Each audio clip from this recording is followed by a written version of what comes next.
오늘 우리에게 주시는 하나님의 귀한 말씀 함께 봉독해 올려드리겠습니다. 오늘 우리에게 주시는 하나님의 귀한 말씀은 요한복음서 4장 24절 한 절입니다. 요한복음서 4장 24절 한 절 말씀.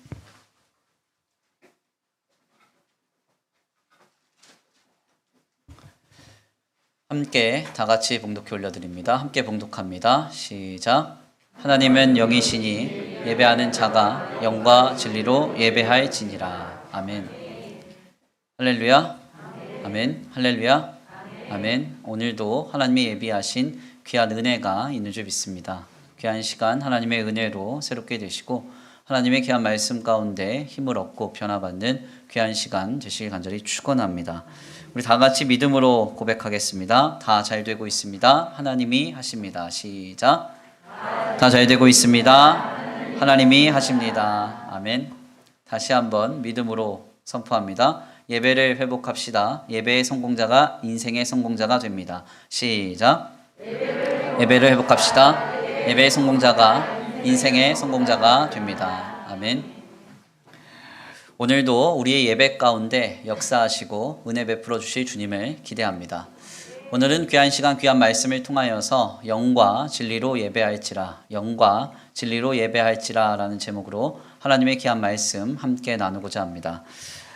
야곱이 십수년 동안 죽은 줄로만 알았던 이 요셉이 살아있다는 소식을 듣고 애굽으로 떠나기 직전에 부엘세바라는 곳에서 제사하는 장면은 참으로 인상적이라고 할 수가 있겠습니다.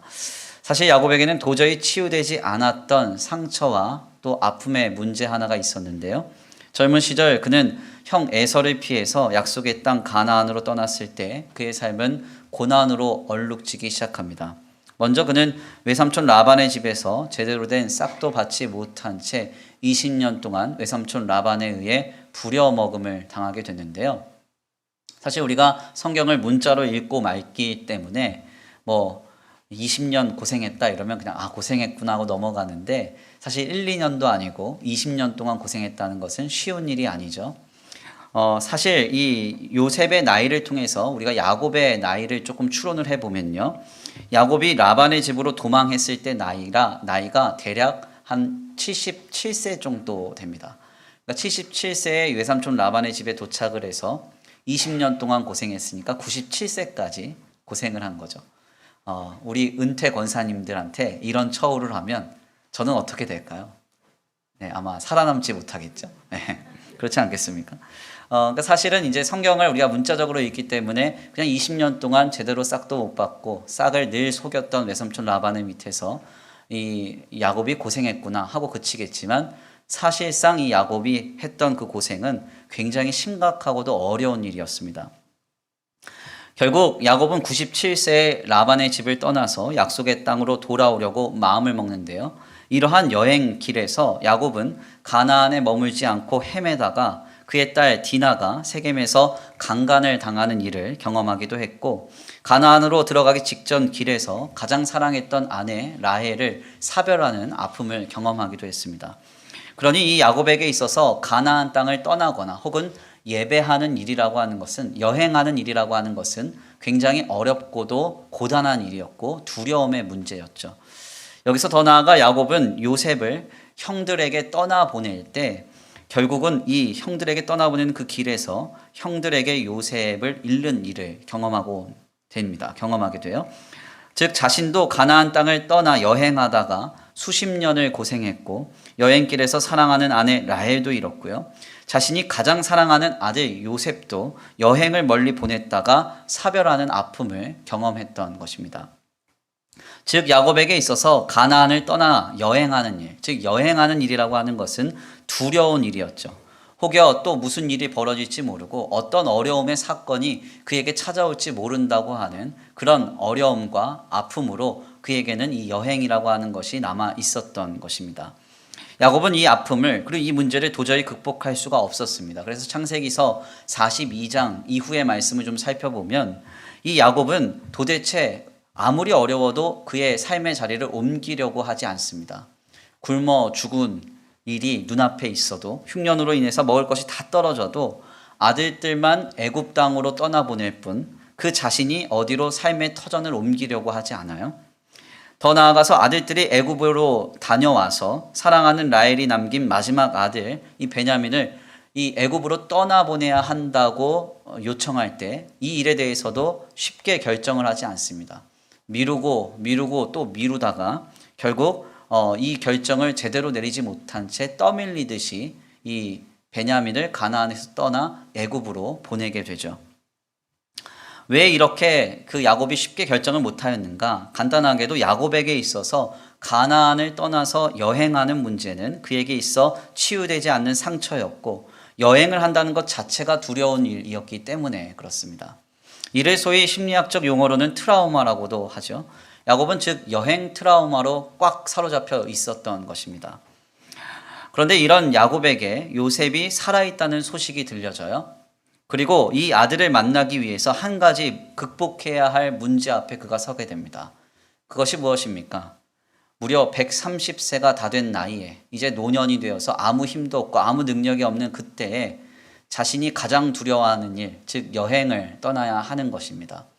하나님의 약속의 땅 가나안을 떠날 때마다 그는 고난을 당했고 여행을 할 때마다 문제가 생겼고 사건이 벌어졌습니다. 그런데 이런 그가 노년의 130세나 되어서 아무 힘이 없을 때 그의 아들 요셉을 보기 위해 애굽으로 여행길을 나서야 했던 것이죠. 결국 야곱은 이 가나안을 떠나기 직전 브엘세바라는 곳에서 하나님 앞에 제사를 드리기에 이릅니다. 창세기서 46장 1절인데요. 제가 한번 읽어드리겠습니다. 이스라엘이 모든 소유를 이끌고 떠나 브엘세바에 이르러 그의 아버지 이삭의 하나님께 희생 제사를 드리니. 창세기서 46장 1절 말씀에 따르면 야곱이 두려움과 불안함을 가지고 애굽 땅으로 떠나면서 가장 먼저 한 일은 브엘세바라는 곳에서 하나님께 제사하는 일이었습니다. 야곱은 자신이 도저히 극복할 수 없는 문제를 안고 하나님 앞에 제사함으로써 이 문제를 주님께 의탁하고자 했던 것이죠. 도저히 방법이 없으니 주님께 제사하며 주님을 찾았던 것입니다. 이때 주님은 이 제사를 받으시고 그에게 나타나사 말씀으로 역사해 주시죠. 46장, 창세기서 46장 2절에서 4절인데요. 우리 함께 다 같이 봉독해 올려드립니다. 함께 봉독하겠습니다. 시작. 그 밤에 하나님이 이상 중에 이스라엘에게 나타나 이르시되 야곱아 야곱아 하시는지라. 야곱이 이르되 내가 여기 있나이다 하매 하나님이 이르시되 나는 하나님이라 내 아버지의 하나님이니 애굽으로 내려가기를 두려워하지 말라. 내가 거기서 너로 큰 민족을 이루게 하리라. 내가 너와 함께 애굽으로 내려가겠고 반드시 너를 인도하여 다시 올라올 것이며 요셉이 그의 손으로 내 눈을 감기리라 하셨더라. 아멘. 창세기서 46장 2절에서 4절까지의 말씀에 따르면요. 야곱은 도저히 극복할 수 없는 여행의 두려움, 그 가나안을 떠나는 트라우마의 문제 앞에서 할 수 있는 것이 없자 브엘세바라는 곳에서 하나님께 제사를 드렸고 하나님은 그의 제사를 받으시고 그에게 약속으로 역사해 주셨습니다. 이 약속의 말씀은 야곱에게 놀라운 위로와 소망이 되었어요. 결국 야곱은 놀라운 주님의 약속을 믿고 담대히 길을 나섭니다. 무슨 말인가? 야곱이 하나님께 브엘세바에서 제사하였더니 그가 그의 인생에 있어서 가장 두려워하고 불안해했던 그 문제가 하나님 앞에 드려지는 제사 가운데 해결받았다는 이야기입니다. 극복하지 못했던 모든 트라우마가 사라지고 담력을 얻어서 힘있게 이 가나안 땅을 떠날 수 있었다는 이야기죠. 결국 그는 요셉을 통하여서 하나님께서 예비하신 역사를 누리다가 결국 죽게로 돌아가게 됩니다. 그래서 말씀을 깊이 숙고해 보면 실상 야곱이 말년에 애굽으로 떠나기 직전에 감당한 제사의 현장은 너무나 인상적이라고 할 수 있습니다.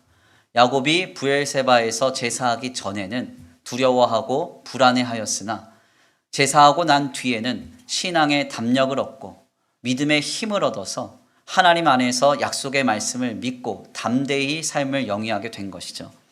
예배의 전과 제사의 후가 이와 같이 변화됨을 우리가 보게 되는 것입니다. 야곱이 드렸다는 이 제사의 모습은 오늘날 우리의 예배와 같습니다. 예배란 무엇입니까? 본래 예배라는 한자어를 좀 들여다보면 예의를 갖추어 절한다라는 의미인데요. 이는 사실상 기독 신앙의 용어가 아닙니다. 그래서 예배라는 말을 기독 용어 사전을 통해서 살펴보니까 이런 말이에요. 제가 한번 읽어드리겠습니다. 예배라는 것은 예수 그리스도를 통하여 우리를 구원하신 하나님께 우리의 마음과 정신을 집중하고 다른 것을 구하지 않고 오직 하나님의 임재를 느끼는 것. 이것이 바로 예배입니다. 다시 한번 읽어드릴까요? 예수 그리스도를 통하여 우리를 구원하신 하나님께 우리의 마음과 정신을 집중하고 다른 것을 구하지 않고 오직 하나님의 임재하심을 느끼는 것. 이것이 바로 예배라는 거예요. 이는 오늘 우리의 예배도 이와 같이 되어야 합니다. 살아계신 하나님께 우리의 마음과 정신을 집중하고 다른 것을 구하지 않고 오직 살아계신 하나님의 임재를 느끼는 현장. 이 현장이 오늘 우리의 예배가 되어야 한다는 것이죠. 중요한 점은 이와 같이 진정으로 예배하는 자에게 일어나는 역사가 있다는 것입니다. 어떤 일이 일어납니까? 야곱과 같은 역사가 일어나요. 130여 년 동안 그 인생 속에서 아무리 몸부림쳐도 해결받지 못했던 문제, 상처와 아픔, 불안과 두려움의 문제가 해결됩니다. 하나님께서 찾아오셔서 세상이 줄 수 없는 위로와 소망을 주시고 그를 치유하시며 회복시켜 주시는 것이죠. 오늘 본문 말씀에서 나타난 사마리아 여인에게 예수님이 말씀하셨던 그 역사입니다. 영원히 목마르지 않는 샘물이 터져 나오는 것과 같은 그 역사. 진정으로 예배한 자가 누리는 기적과 은혜와 역사라고 할 수가 있겠습니다. 그래서 예배를 하기 전에는 불만족했던 것이 만족하게 되고요. 예배하기 전에는 늘 마음이 공고했던 것이 감사가 터져 나오게 되고요. 예배하기 전에는 늘 마음이 낙심되었던 것이 기쁨으로 충만케 되는 것입니다. 세상이 줄 수 없는 해결과 치유, 회복과 역사가 우리의 예배 가운데 임하여진다는 거예요. 이러한 역사는 반드시 삶의 변화로 이어지게 됩니다. 그래서 예배하기 전과 예배한 뒤에는 반드시 예배자의 삶이 변화되게 되어 있어요. 예배하기 전에는 가나안을 떠나기 두려워했던 야곱이 브엘세바에서 제사하고 난 뒤에는 담대하게 가나안 땅을 떠납니다. 아멘입니까? 하나님께서 그에게 용기와 담력을 주신 것이죠.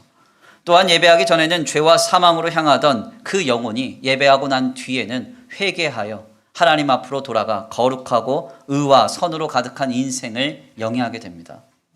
더 나아가 예배하기 전에는 늘 갈급해했던 그 심령이 예배할 때 세상이 줄 수 없는 해결과 치유, 회복으로 만족하고 자족하며 감사하게 되는 것이죠. 바로 이것이 오늘 우리의 예배의 능력입니다. 그래서 예배라는 것은 그냥 형식적으로 드리고 마는 게 아니죠. 오늘 우리가 이렇게 예배한 이유가 무엇입니까? 왜 예배하러 오셨어요? 예배하지 않으면 목사님이 신방에서 왜 안 나오셨어요? 물을까봐. 네. 아니면 목사님이 미워할까봐. 아니면 성도들 눈치 보여서 그래서 예배하러 오셨습니까? 그것 아니죠. 살아계신 하나님을 목도하고, 아멘입니까? 주님의 임재를 경험함으로 세상이 줄 수 없는 치유와 회복과 능력을 경험하기 위해서 우리 모두가 이 자리에 모여서 함께 예배하는 건 아니겠습니까? 오늘 우리의 예배가 이와 같은 치유와 기적과 능력이 가득한 예배가 되기를 간절히 축원합니다. 그런데 너무나 안타까운 점은 오늘 우리의 예배 가운데 이와 같은 역사를 경험하거나 혹은 경험한 사람들을 발견하기가 쉽지 않다는 것입니다. 예배를 하고 딱 나가는데요. 이 사람이 완전히 변화된 거예요. 그래서 우리 권사님의 얼굴에 막 수심이 가득했는데 예배하고 나가시면서 천사의 얼굴로 바뀌어 나갔다.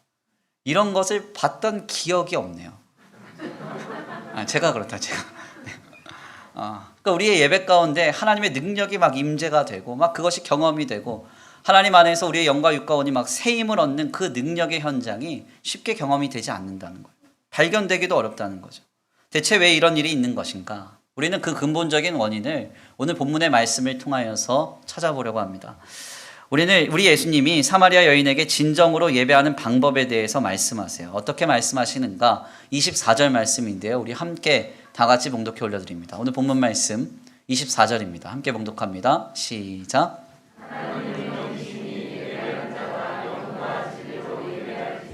아멘. 하나님은 영이시니 예배하는 자가 영과 진리로 예배할지라. 어떻게 예배해야 됩니까? 라고 묻는 사마리아 여인에게 주님이 근본적으로 답변하신 내용입니다.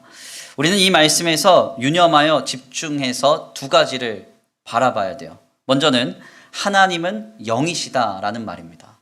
하나님은 영이시다. 그리고 두 번째는 영과 진리로 예배하라라는 말이에요. 영과 진리로 예배하라. 먼저 하나님은 영이시다라는 이 말씀은 또다시 두 가지로 해석이 됩니다. 그것은 무엇인가 하냐면 하나님은 우리의 예배 가운데 영으로 임재하신다는 말이고요. 두 번째는 그러므로 예배자는 하나님과 영적인 교감을 이루어야 된다는 이야기입니다. 우리가 하나님 앞에 예배할 때 하나님은 영으로 임재하세요. 영으로 임재하신다. 하나님이 영이시기 때문이죠. 영이 무엇입니까? 헬라어로는 푸뉴마라 그래요. 푸뉴마가 뭐예요? 본래는 바람, 숨결, 공기라는 뜻입니다. 특별히 이 영이라는 말은요, 숨결, 바람, 공기를 의미하는데 숨결, 바람, 공기는 공통적인 한 가지 특징이 있어요. 그게 무엇인가? 보이지는 않지만 공간을 가득 채운다는 것입니다. 보이지는 않지만 공간을 가득 채운다. 우리가 지금 예배당 가운데 있지만 공기가 보여요? 안 보여요? 보이지 않죠. 그렇지만 여기에는 공기가 가득 채우고 있어요. 아멘입니까? 우리는 지금 공기를 볼 수 없지만 보이지 않는 공기가 이 예배당 가운데 가득 차 있듯이 하나님은 영으로 보이지는 않지만 우리의 예배 가운데 충만히 임재하고 계신다는 것을 말하고 있습니다. 혹자는 자꾸 예배 가운데 하나님을 보려고 해요. 그리고 그것을 즐겨합니다. 그래서 뭔가를 보거나 뭔가를 듣거나 뭔가를 경험하면 그것이 하나님을 경험했다고 생각합니다. 물론 특별한 경우에 그런 기적을 체험하기도 해요. 그렇지만 일반적으로는 불가능한 일입니다. 왜? 하나님은 영으로 임재하시는 분이시기 때문에. 그래서 자꾸 뭐가 보인다, 자꾸 뭐가 들린다, 자꾸 뭐가 감각된다 그러면 꼭 필히 담임 목사에게 상담을 요청하십니다. 그러면 제가 좋은 병원을 바로 연결해 드릴 수 있어요. 만족도가 매우 높아요. 몇 번 해봤는데 아주 좋더라고요. 우리가 어떻게 예배 가운데 하나님을 만날 수 있는가? 영이신 하나님은 영으로 만나야 되는 거예요. 아멘. 보이지 않고 들리지 않고 잡히지는 않지만 우리가 믿음으로 나아갈 때 우리 안에 역사하시는 성령으로 말미암아 영이신 하나님을 만나게 되는 것입니다. 마치 그 하나님은요, 곁에서 말씀하시는 것 같고 곁에서 함께 하시는 것 같고 우리를 감싸 안으시는 것 같은 그런 느낌과 감격과 은혜로 우리에게 찾아와요. 중요한 점은 보이지 않고 들리지 않고 잡히지는 않지만 살아 역사하셔서 함께 하시는 그 놀라운 감격과 감동, 은혜로 우리를 찾아오신다는 이야기입니다. 이것이 바로 영이신 하나님을 예배 가운데 만나는 역사예요. 여기서 중요한 점은 우리가 영이신 하나님을 만나는 것이 아니라 영이신 하나님이 우리를 만나 주신다는 이야기입니다. 내가 노력을 하고 내가 준비하고 열심을 냈을 때 주님이 나를 만나 주시는 게 아니라 영이신 하나님이 은혜 가운데 우리를 만나 주시는 것이죠. 그렇다면 이 영이신 하나님은 어떤 일을 예배 가운데 만나 주실까요? 여기서 우리는 본문에 대한 두 번째 해석으로 적용을 할 필요가 있습니다. 영과 진리로 예배하는 자를 만나 주시는 거예요. 아멘입니까? 그래서 우리 예수님이 뭐라고 말씀하세요? 영과 진리로 예배할지라.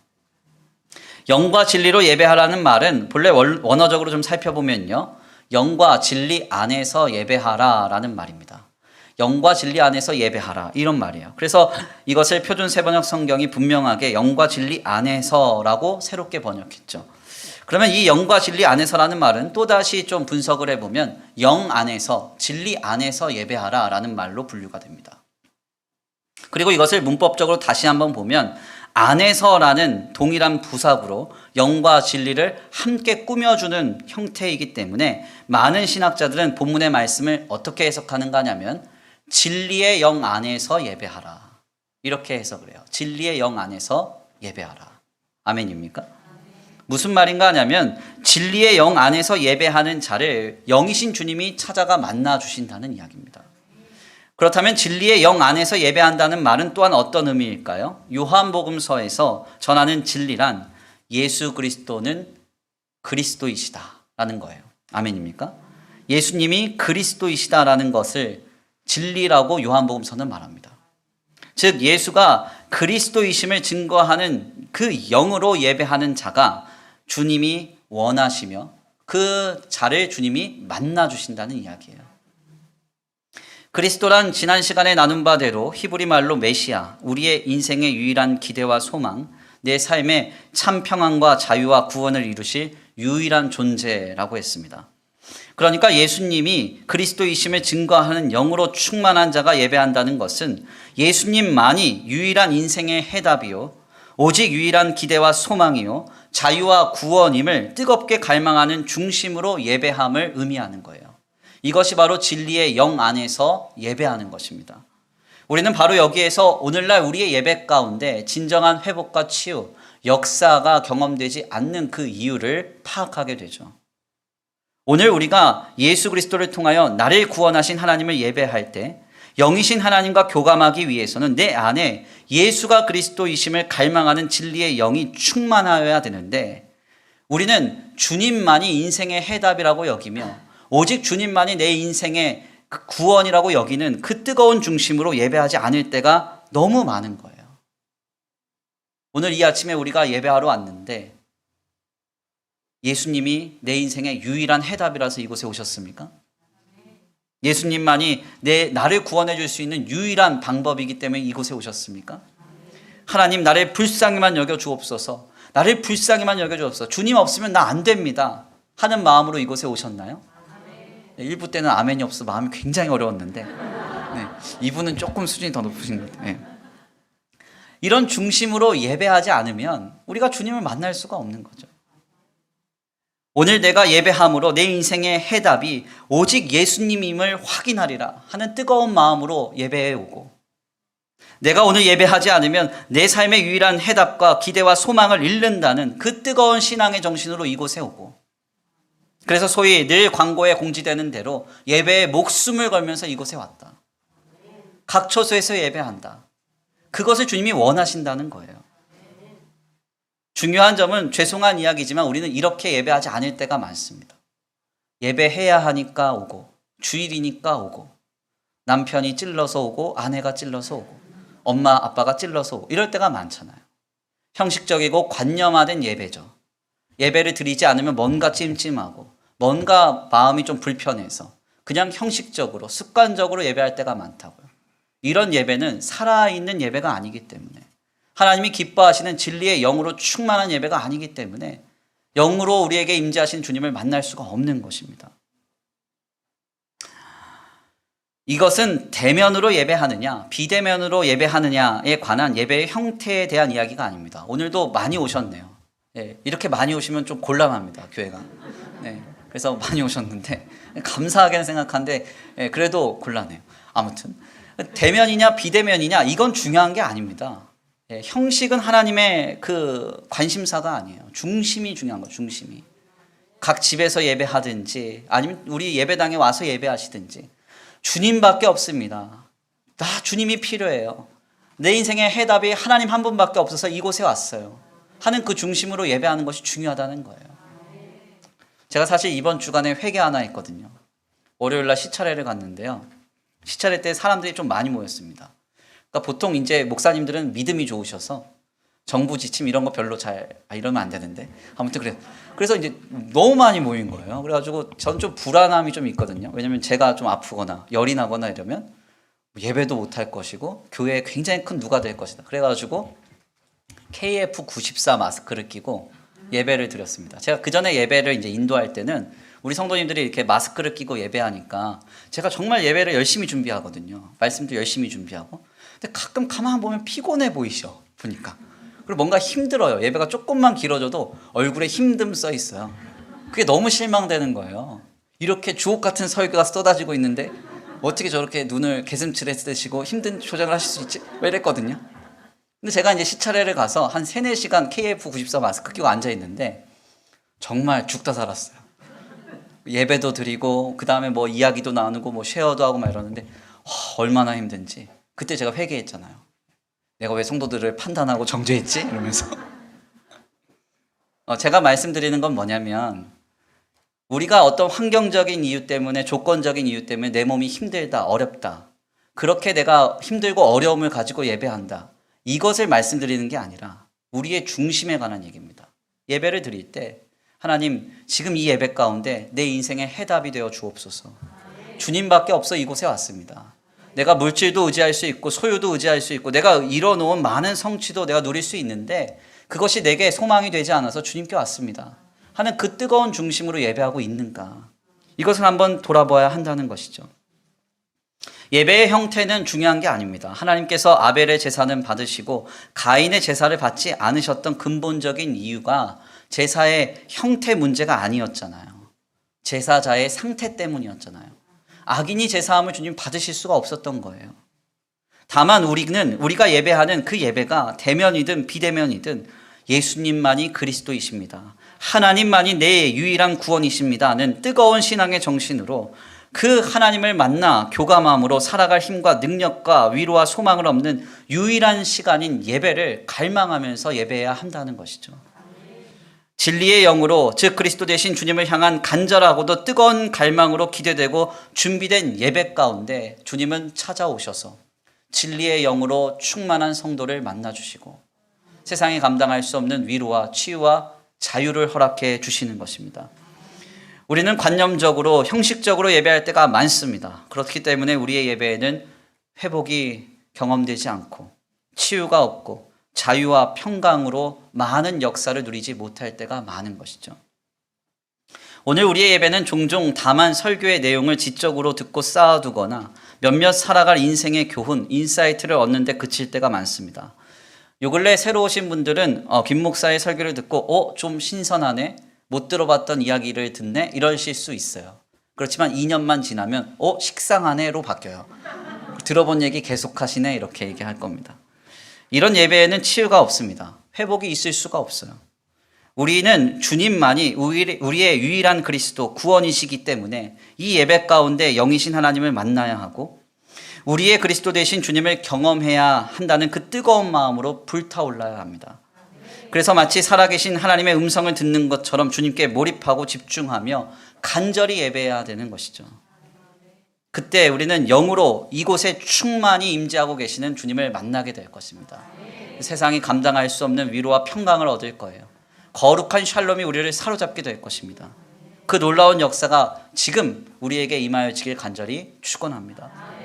제가 어린 시절만 하더라도요, 진정 영과 진리로 예배하는 분들이 많았어요. 진리의 영으로 충만하여서 뜨겁게 예배하는 분들이 너무 많았습니다. 정말 그분들의 그리스도는 예수님밖에 없었어요. 하나님밖에 없었습니다. 그래서 예배에 목숨을 걸었어요. 당연히 그분들의 예배는 뜨겁고도 뜨거웠습니다. 주님, 이 예배에 우리의 인생의 해답을 주시지 않으면 나는 떠날 수 없습니다. 영이신 하나님을 만나지 않으면 나는 이 예배의 자리를 떠나지 않겠습니다 하는 모습으로 예배하셨고요. 기도하셨고 찬양하셨고 말씀을 들었어요. 얼마나 뜨거웠는지 몰라요.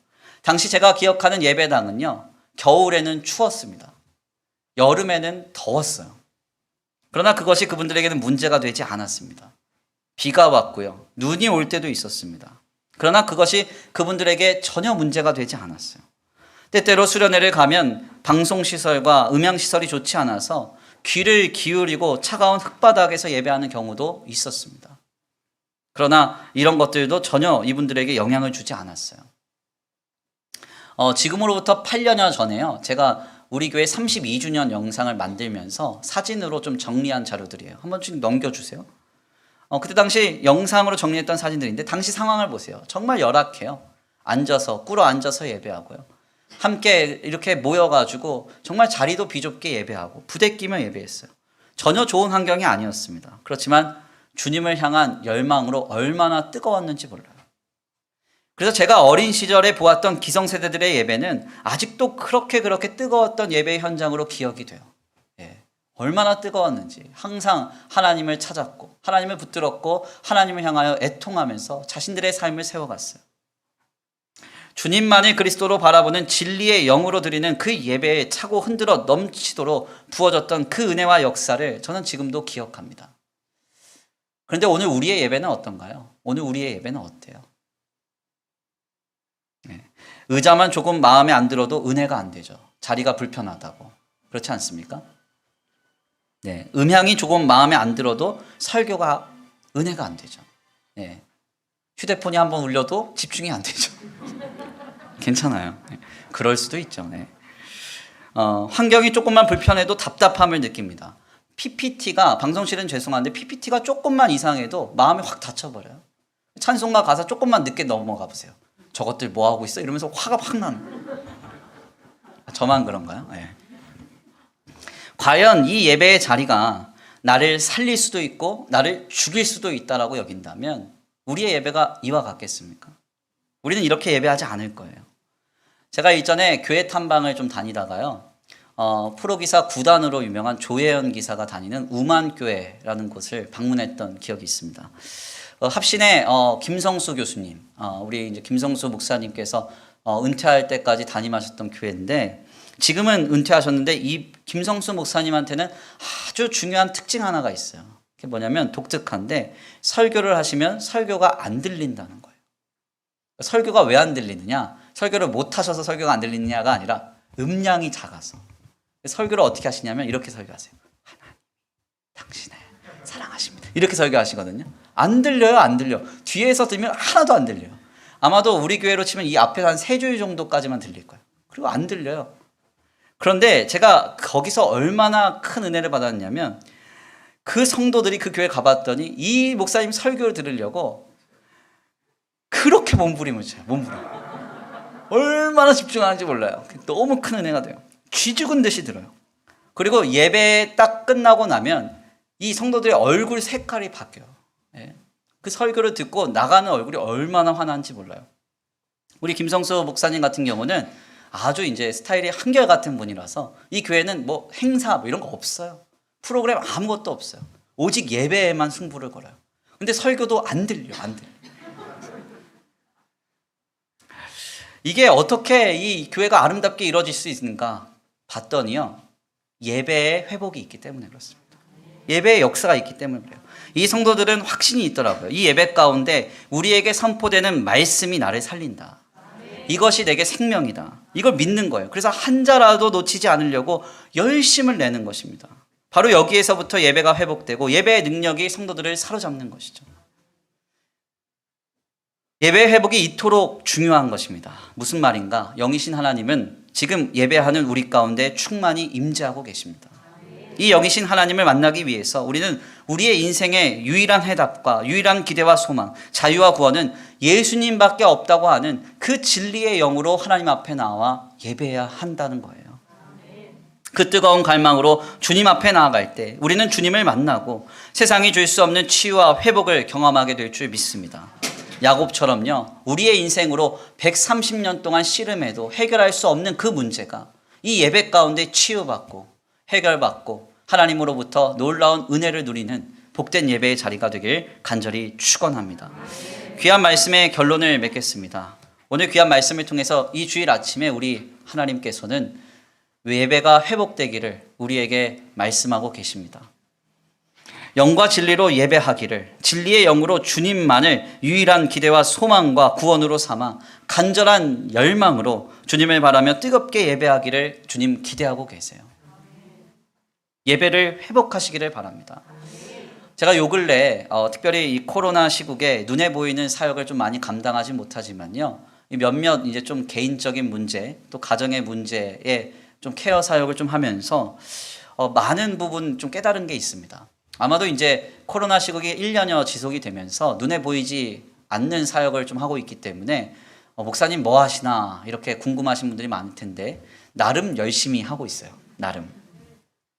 특별히 코로나로 인해서인지 아니면 여러 가지 세상적인 문제 때문인지 심각해진 가정과 그리고 개인의 일들을 케어하는 일들이 좀 있었는데요. 아마도 저를 좀 가까이에서 이제 좀 보거나 혹은 같이 좀 동역하신 분들은 아, 목사님이 이런 일까지도 하시네 하면서 많은 이제 그래도 일들을 하고 있구나 인정해 주실 겁니다. 네, 아멘이 없어도 그래요. 네, 아무튼. 근데 개인이든 가정이든 심각한 문제가 터져 나올 때마다 제가 발견한 공통점 하나가 있었어요. 그게 뭔가 개인의 문제이든 배우자의 문제이든 자녀의 문제이든 더 나아가 가정과 생업의 문제이든 간에 어떤 심각한 문제가 터져 나올 때에는 분명한 한 가지 전제가 있습니다. 그게 뭐냐면 예배의 자리가 무너져 있다는 거예요. 그 예배의 자리가 무너져 있을 때 가정과 생업과 자녀, 배우자의 문제가 터져 나옵니다. 그게 확인이 됐어요. 예배를 드리는데 예배에 감격이 없고 기쁨이 없고 예배에 감사와 회복이 없는 상태에서 이것이 곪고 골아서 터져버리는 그 상황이 될 때 정말 심각한 문제가 벌어지더라고요. 여기에서 자녀도 배우자도 가정도 생업도 큰 문제가 생김을 발견했습니다. 예배가 이토록 중요한 거예요. 왜 주님이 일주일이라고 하는 시간을 주시고 하루라는 시간, 주일이라는 시간을 통해서 우리에게 예배케 하셨을까요? 주님 기쁘자고, 주님 영광 받자고 하셨을까요? 저는 그렇게 생각하지 않습니다. 하나님의 백성들이 살아갈 힘과 능력과 위로와 소망을 누릴 수 있는 그 한 날, 세상을 이길 힘을 얻는 그 한 날, 그 한 날을 우리에게 은혜로 허락하신 거라고 생각해요. 그래서 예배가 회복되지 않으면요, 심각한 문제가 생깁니다. 이는 목회자인 저 역시도 마찬가지예요.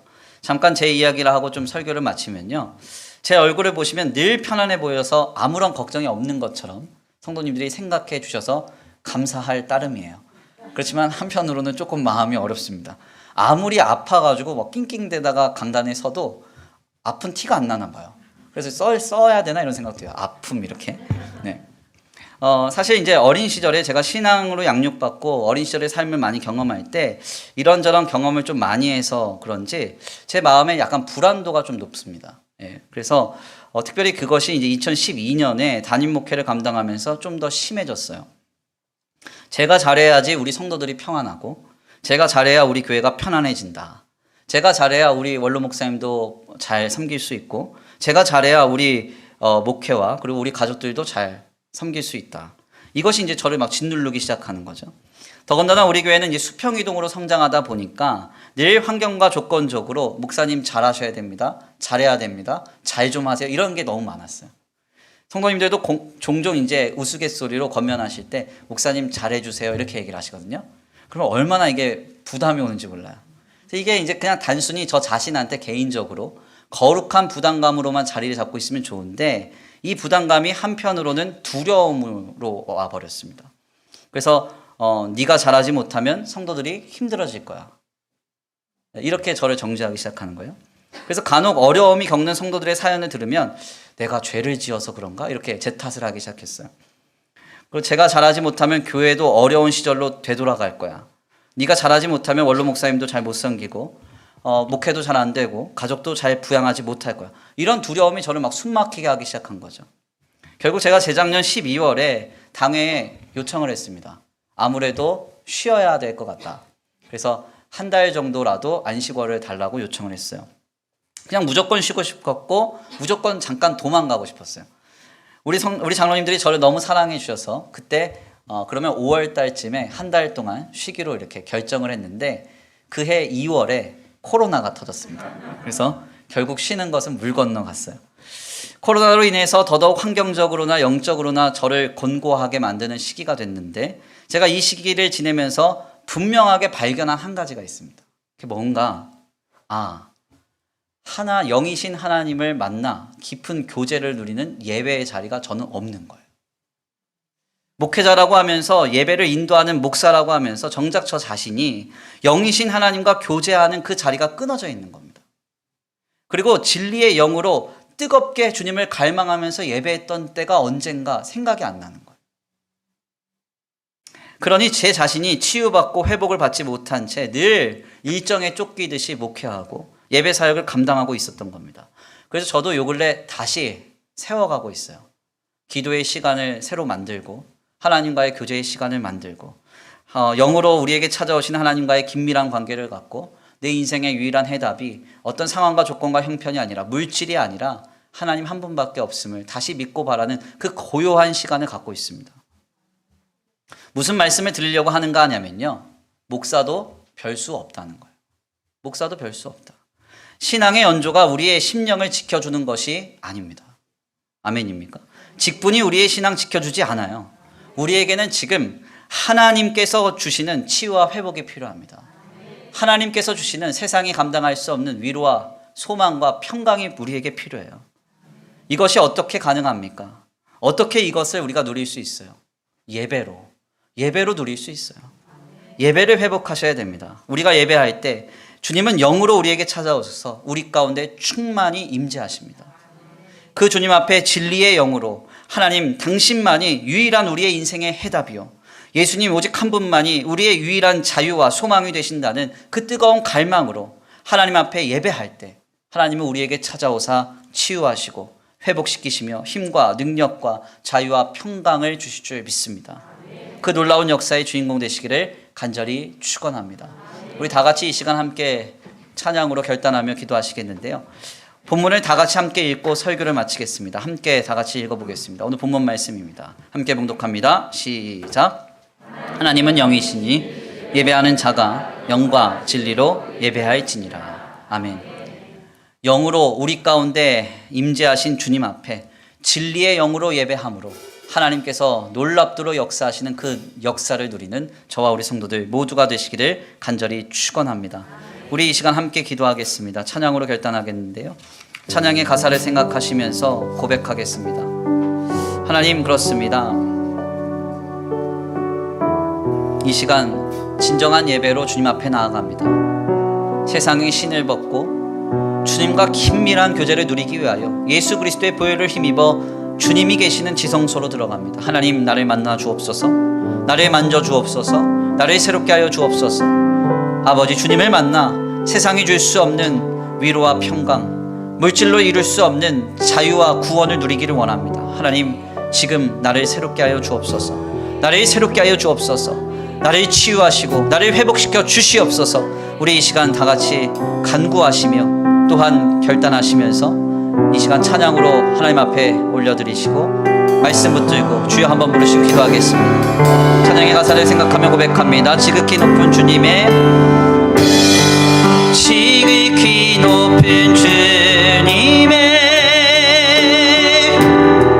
나 지성소로 들어갑니다. 세상의 신을 벗고서 주 보좌 앞에 엎드리리. 내 주를 향한 사랑과 그 신뢰가 사그러져 갈 때 하늘로부터 이곳에 장막이 덮이네. 다시 한번 고백합니다. 지극히 높은 주님의 지극히 높은 주님의 나 지성소로 들어갑니다. 세상의 신을 벗고서 주 보좌 앞에 엎드리리. 내 주를 향한 사랑과 그 신뢰가 사그러져 갈 때 하늘로부터 이곳에 장막이 덮인 주님, 나를 만나 주옵소서. 이곳을 덮으소서. 이곳을 덮으소서. 이곳을 비추소서. 내 안에 무너졌던 모든 소망 나 회복하리니. 이곳을 지나소서. 이곳을 지나소서. 이곳을 만지소서. 이곳을 만지소서. 내 안에 주목하는 모든 예배 나 회복하리라. 다시 한번 고백합니다. 지극히 높은 주님의 지성소로 들어갑니다. 지극히 높은 주님의 지성소로 나 지성소로 들어갑니다. 세상의 신을 벗고서 주 보좌 앞에 엎드리니. 내 주를 향한 사랑과 그 신뢰가 사그러져 갈 때 하늘로부터 이곳에 장막이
주시옵소서.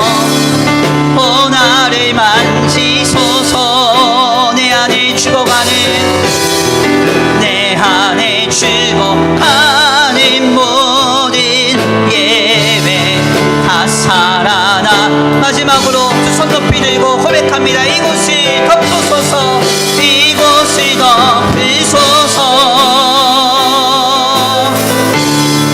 이곳을 비추소서. 아멘. 주님 비춰주옵소서.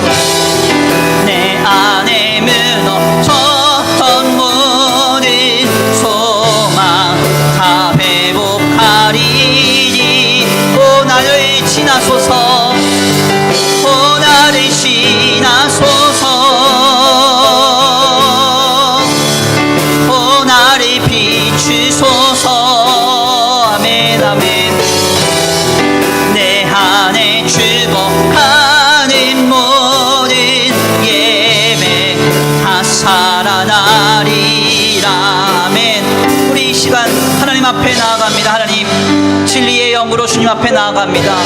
내 삶의 유일한 기대와 소망, 유일한 해답이 주님밖에 없어서 이 예배 가운데 왔습니다. 하나님, 영으로 임재하신 하나님, 나를 만나 주옵소서. 주님이 내 삶의 유일한 구원 되심을 이 시간 보여주옵소서. 하나님의 하나님 되심으로 나를 사로잡아 주옵소서. 주님 붙들고 나아가는 자에게 세상이 감당할 수 없는 치유와 회복과 능력이 우리를 변화시키는 역사가 지금 있게 하여 주시옵소서. 우리 이 시간 간구하고 소원하시면서 주여 한번 부르시고 말씀 붙들고 기도 올려드립니다. 주여 한번 부르시고 기도합니다. 주여! 사랑과 은혜가 많으신 하나님 감사합니다. 하나님, 지금 이곳에 우리가 진리의 영으로 충만하여 하나님 앞에 예배하러 왔습니다.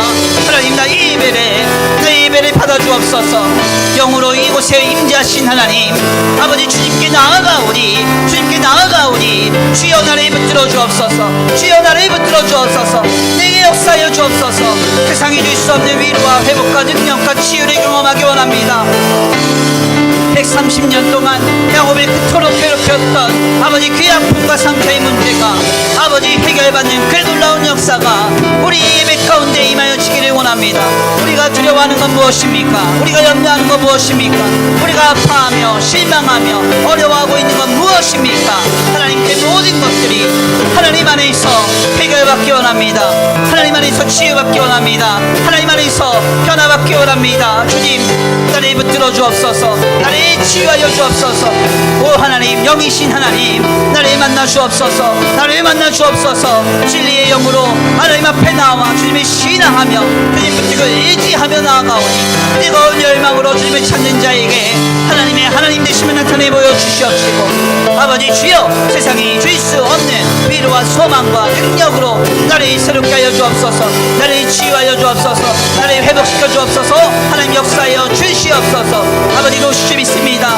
아버지 함께 하시 믿습니다. 아버지 역사하시 믿습니다. 인도하시 믿습니다. 주님, 우리 예배가 회복되기 원합니다. 코로나19의 시대를 지나면서 아버지 예배의 자리가 무너져 버렸습니다. 아버지 하나님만을 붙드는 우리의 신앙이 흔들리고 있습니다.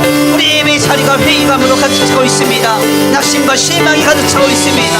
하나님, 우리 예배를 회복시켜 주옵소서. 진리의 영으로 드리는 예배, 하나님 앞에 주님이 소망이라, 주님이 간절한 기대라, 주님밖에 없어서 주님을 의지함으로 뜨겁게 드리는 그 예배가 회복되게 하여 주옵소서. 주님밖에 없습니다. 오 하나님, 나를 불쌍히 여겨 주옵소서. 나를 불쌍히 여겨 주옵소서. 주여, 나를 불쌍히 여겨 주옵소서. 주님이 이 시간 우리를 찾아오사 오고 만져주시고 나를 덮으시고 나를 치유하사 주여, 내 안에 깊은 모든 문제들이 해결받는 역사가 있게 되도록 주님 붙들어 주시옵소서. 아버지 도우시 믿습니다. 아버지 함께 하시 믿습니다. 아버지 역사하시 믿습니다. 인도하시 믿습니다. 주님, 아버지 세상이 줄 수 없는 아버지 놀라운 치유와 회복과 아버지 거룩한 샬롬이 아버지 세상이 줄 수 없는 모든 지각을 뛰어난 그리스도의 평강과 자유가 우리를 사로잡는 역사가 있게 되도록 주님 붙들어 주시옵소서. 아버지 도우시 믿습니다. 하나님 함께 하시 믿습니다. 역사하시 믿습니다. 인도하시 믿습니다. 주여, 우리 예배를 회복시켜 주옵소서. 우리 예배를 회복시켜 주옵소서. 우리 예배를 회복시켜 주옵소서. 진정으로 예배하는 자에게 하나님께서 영원히 마르지 않는 생수의 은혜가 쏟아져 나오게 하여 주시옵시고, 누구도 해결할 수 없는 문제가 해결받고 치유받는 역사가 있게 하여 주시옵소서. 도시 믿고 감사함을 올려드리옵니다. 사랑과 은혜 많으신 우리 예수 이곳을 덮으소서. 이곳을 비추소서. 내 안에 무너졌던 모든 소망 다 회복하리니. 이곳을 지나소서. 이곳을 만지소서. 내 안에 주목하는 모든 예배 다 회복하리라. 오 나를 덮으소서. 오 나를 비추소서. 내 안에 무너졌던 모든 소망 나 회복하리니. 오 나를 비추소서. 오 나를 만지소서. 내 안에 주목했던 모든 예배 다 회복하리라. 아멘. 하나님 감사합니다. 오늘 귀한 시간, 귀한 말씀을 통하여서 하나님은 영이시니 진리의 영으로 예배하라 라고 말씀하시는 주님의 음성 듣게 하시니 감사합니다. 고단한 날들을 지내며 아버지 살아갈 유일한 힘과 소망과 능력을 얻을 아버지 은혜의 방편은 예배밖에 없음을 주님 앞에 고백합니다. 하나님 앞에 예배하는 자리를 통하여 주님이 우리에게 역사해 주시지 않는다면 아버지 이 공고한 나날들 속에서 우리는 믿음으로 승리할 수 없습니다. 하나님 진리의 영으로 충만하여 하나님만을 오직 우리의 인생의 해답으로 여기고 주님만을 붙들고 예배할 수 있는 우리의 예배가 회복되게 하여 주시옵소서. 세상은 아버지 사람과 세상과 물질을 의지하라고 거기에서부터 평안과 기쁨과 자유가 있다고 말하지만 아버지 우리가 거기에 미혹되지 않기를 원합니다. 더욱 주님을 신뢰하고 믿음으로 바랄 수 있는 우리의 신앙이 되게 하여 주시옵시고, 하나님 한 분만이 우리의 유일한 기대와 소망, 예수님 한 분만이 우리의 그리스도 되심을 믿고 바라면서 진정으로 예배할 때 세상이 줄 수 없는 치유와 회복과 위로와 평강과 자유가 임하는 역사를 누릴 수 있는 거룩하고 복된 귀한 우리 성도들 모두가 되게 하여 주시옵소서. 특별히 우리 수원천성교회를 기억하여 주시옵시고, 아버지 지난 한 해 동안 코로나19의 시대를 지내며 무너져버린 예배의 자리가 있다면 회복되기를 원합니다. 아버지 예배를 회복시켜 주옵소서. 뜨겁게 주님을 갈망하며 주님을 뜨겁게 붙드는 그 예배의 회복이 일어나 아버지 치유와 회복이 넘쳐나는 거룩한 수원천성교회의 예배가 되도록 주님 우리 교회의 예배를 회복시켜 주시옵소서. 오늘 귀한 아버지 자리에 예배하고 돌아가는 발걸음 주님께서 지키시고 보호하시며 복내려 주시옵시되, 한 주간의 삶의 현장 속에서도 아버지 주님께서 안전히 거하게 하여 주시옵시고, 세상 가운데 살아갈 때에 하나님 아버지 영과 육과 혼을 눈과 같이 보호하사 그 어떤 악한 것도 결코 틈타지 않도록 주님 붙들어 주시옵시고, 하늘의 능력과 권세로 치유하시며 늘 지켜 보호하여 주시옵소서. 주님 앞에 귀한 예물 올려드립니다. 이 예물이 쓰여지는 곳곳마다 영혼과 생명이 살아나게 하시고 하나님의 나라와 주님의 복음을 위해서 거룩히 먼저 들어 쓰임받는 예물 되게 하여 주시옵시되, 드려진 손길 위에 복의 복을 더하셔서 아버지 주님께서 하늘의 신령한 복과 땅의 기름진 복으로 복내려 주시옵시고, 공급하셔서 흉년 속에서도 100배의 결실을 얻었던 이삭의 축복이 각 가정에 임할 수 있도록 역사하여 주시옵소서.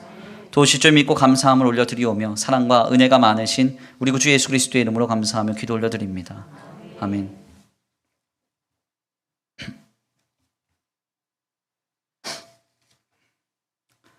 여호와는 내게 복을 주시고 너를 지키시기를 원하며 여호와는 그의 얼굴을 비추사 내게 은혜 베푸시기를 원하며 여호와는 그 얼굴을 내게로 향하여 드사 평강 주시기를 원하노라.